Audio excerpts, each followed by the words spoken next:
Let us transform our backyard. Mula sa flower garden ay gawin nating okra garden.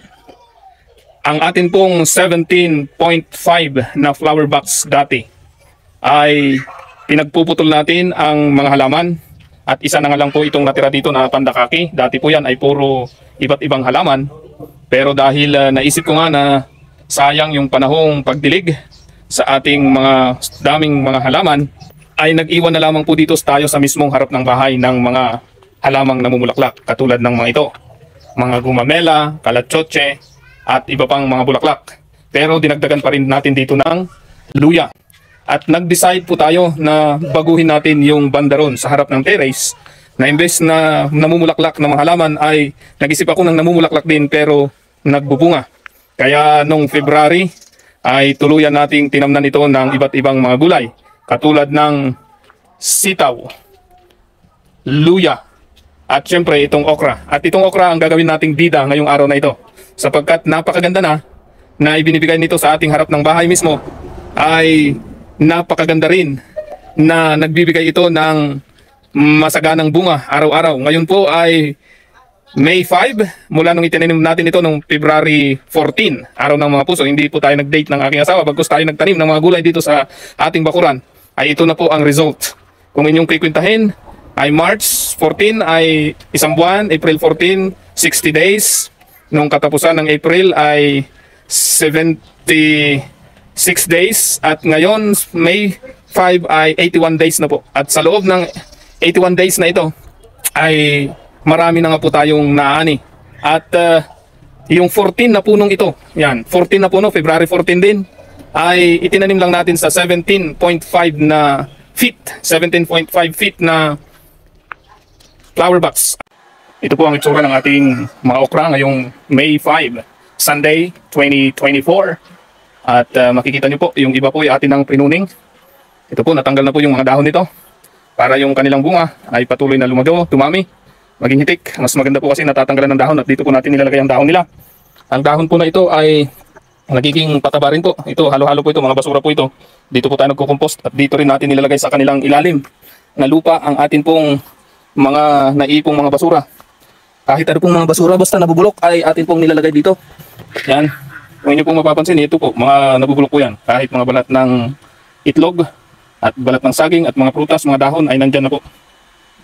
At ang atin pong pinandidilig ay yung mga pinagbabadan ng mga balat din ng saging at kung ano pa, balat ng mangga, mga basura na nabubulok ay ibinababad po natin sa tumbler. At ito po ay matabang pandilig, kaya organic po ang ating mga gulay at prutas. Mula sa isang puno na ito ng okra ay titingnan natin kung gaano nakalaki. May 4 na po siyang sanga. Yan, mula sa puno. At ang atin pong ma-harvest ngayong araw na ito ay 1, 2, 3, at sa isa pang sanga, 4. Ayan, so 4 po sa isang puno lang ng okra. Ayan po ang puno niya at lalabas po tayo. Yan, yan na po siya. Yung unahan po ay iisa lang po yan pero may 4 na po tayong maani. At ganoon din po dito sa kabila. Dito naman po sa kabila ay 2 puno. Ayan, itong isang puno ay may 3 sanga at mayroon tayong ilang maani sa isang puno. 3, 1, 2, at isa pang isa sa likod ay 3. So mayroon po tayong 3 sa isang puno agad. Mula po sa ating 17.5 feet na flower box ay mayroon po tayong tanim na 14 na okra. 14 sapagkat ang pagitan po niyan ay 2.5 feet. Yan, yung pagitan ng bawat okra. Ang limit po niyan. At yung iba ay iisa ang nabuhay katulad nitong nasa gilid na ito. Iisa lamang kong okra. Yung iba ay 2, 2, 2, 1, 2, 2. So may kung po tayong 1, 2, 3, 4, 5, 6, 7, 8 na puno, pero ibig sabihin 8 na pwesto. At dapat sana yan ay 16 pero may tig isa lamang po. Ito po ay tig isa lang. So 8, 14 po yan na puno ng okra mula sa 17.5 feet na flower box. At kung inyo pong napapansin ay talaga namang kapaki-pakinabang na po dahil araw-araw po itong nagbibigay ng bunga sa atin. Kanina po ay binilang ko nga po lahat ng maani natin ngayong araw na ito dito sa 14 na puno ng okra ay 26 na bunga. Ayan. So ibig sabihin nag-average po siya ng almost 2 na bunga na pwedeng anihin sa isang puno, 2 bunga sa isang puno ang average po niya. At nakatutuwa na ganun po kaganda magbigay ng blessing ang ating mga okra sapagkat ito po ay talagang mataba at kapaki-pakinabang nga po. Kaya ma-encourage ko po kayo na piliin yung pwesto ng inyong pagtatamnan kahit ngayon po ay tag-araw. Ay napakaganda po ng ating okra dahil na susuportahan po ng atin pong pagdilig at yung kanilang lupa ay talagang napakatataba dahil ito nga po ay punong-puno ng mga compost at ganoon din po ng atin pong mga pinandidilig ay mataba rin po. At tunay nga po na kaigay-gayang tingnan ang ating mga okra. Ang step by step na halaman lalo na ng okra, magkuha ng lupa na mataba, mga ipa, tae ng kambing, mga basurang compost at maghakot ng lupa. Pinakamagandang kuhanan ay ang mga basurahan katulad nito. Ito po yung mga basura, halo-halo po yan, may tae ng kambing, balat ng saging at iba pa. Ilagay sa isang pwesto na gusto mong pagtamnan katulad nito. Ayan. Ito. At ito na nga po, halo-halo na po yan. Pagkatapos itanim ng 1.5 inch. Ayan, tatabunan po dyan. At pagkatapos didiligan mo siya kapag tag-araw.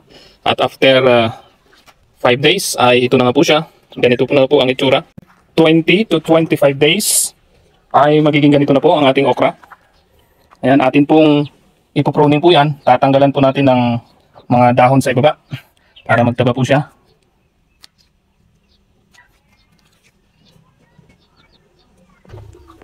After 30 to 35 days ay utay-utay na po yung mamumulaklak katulad po niyan.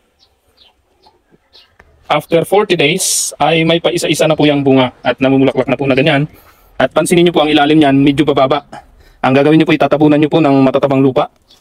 Yan, para mayroon siyang kakainin. Yan. In my case, ang inilalagay ko po ay tae ng kambing, ipa na sunog, ipa na bulok, at ipot ng manok, at mga compost na mga basura para siguradong mataba. At sigurado po, lalaki na po ng lalakihan. Pag 60 days na po ay ganito na po. Marami na po yung ibubunga araw-araw.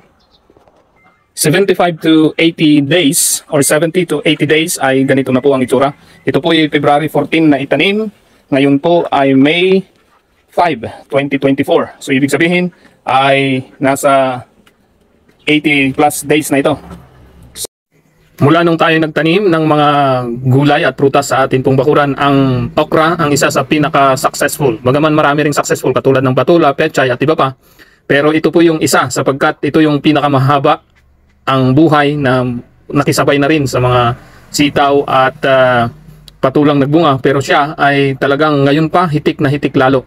At isa rin sa pinakamadaling alagaan sapagkat kunting spray lamang po tayo. Kapag nakita mo natin na may insekto katulad ng mga langgam at iba pa, ay nag-spray po ako. Pero in my case ay nasa 3 times pa lang tayo nag-spray. At isa pa sa ginagawa natin ay nagpo-pruning po tayo. Pag marami na pong mga dahon at malalaki na ang mga dahon ay tinatanggal po natin yung bandang baba para yung bunga ay maarawan lalo at ang sustansya ay hindi lamang mapunta sa dahon. At yun lamang po yung ating ginagawa. Siyempre, chine-check din natin ang lupa kung ito ay basa. Dapat laging basa din para lalaki lalo yung bunga. Malapit lang naman tayo sa bumbahan at kapag wala tayong panahong magbumba ay dinidiligan po natin ito ng dikuryente. Ibig sabihin ay may water pump po tayo na dikuryente at tayo gumagamit na lamang ng hose. At tunay na sobra-sobra yung kapalit ng 50 pesos na isang sachet sapagkat marami na pong batch po yun. Ito pong first batch pa lang ay araw-araw na nga po. Ang average nito masasabi ko nasa 10 to 15 na bunga sa isang araw itong 14 na piraso sapagkat katulad ngayon ay may 26 tayong maani dito sa 14 na ito sa isang flower box na pwesto na ito. Mula doon sa 14 na puno ay may 26 dahil kahapon ay hindi po tayo nag-ani ng okra bagaman pwede na sana kahapon yung iba. So ganun po siya karami. Ay bawing-bawi. Kaya nga napakagandang mag-alaga ng okra at tingnan po ninyo ngayong na-pruning na po siya. Ang gaganda na po ng mga bunga at sigurado mas dadami ulit ang kasunod na bunga nito. Kaya ano pang hinihintay nyo? Pwede na kayong magsimula. Gamitin nyo lamang kung anong nandyan sa inyong paligid. Huwag masyadong mag-isip ng magastos na mga gulay. Ang okra ay napakatipid. Ang puhunan ko lamang talaga dito ay 50 pesos na buto at kunting spray. At yung ating ginamit na lupa ay mga libre naman yan sapagkat mga tayo ng kambing, ipot ng manok, ipa at sinunog na ipa. Kaya gumanda na yung ating harap ng bakuran. Nagbibigay pa ito ng magandang paligid natin at lamig, ganun din ang masustansyang pagkain. Kahit maraming salamat na kayo'y sumusuporta sa ganitong mga gawain at hiniling ko rin na patuloy kayong magtanim na rin sa inyong gulayan para tayo sabay-sabay na makinabang. Bakit kailangan mong mag-subscribe sa channel Moto?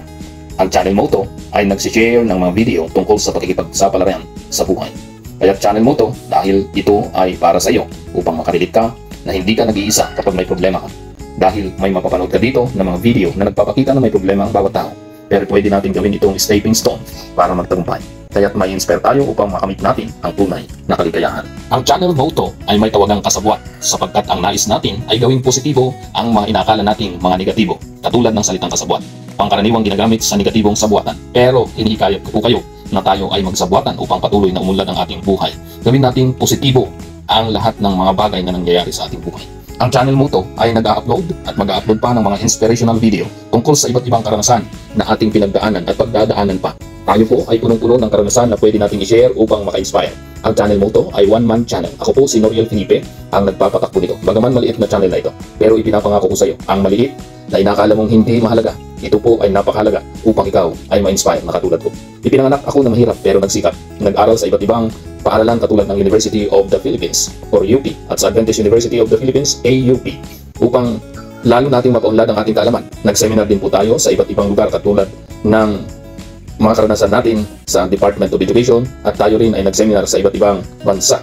Nagturo sa Department of Education at nagturo rin sa Macau, China. Ang mga karanasan na ating pinagdaanan ay humubog sa atin upang maging inspirado tayo at lalo naman tayong makaka-inspire ng mas maraming tao. Nagnegosyo po tayo sa iba't ibang larangan katulad ng buy and sell ng hayop, restaurant, at maging ang backyard garden ay ating pinagkakakitaan. Marami pa po tayong ibang mga pinasok na pwedeng pagkakitaan. Pumasok rin tayo bilang administrative assistant sa barangay hall ng San Agustin. Lahat ay ating gagawin upang maging masaya at makapagpasaya sa ibang mga tao. Nais ko pong i-share sa inyo ang mahalagang pangyayari na pwede tayong makarelate. Kaya't kasabwat, ano pa ang hinihintay mo? Please subscribe. Sikapin nating magkipagsabuatan sa iba't ibang subscriber at viewer ng channel Moto upang lahat tayo ay sabay-sabay na umasenso.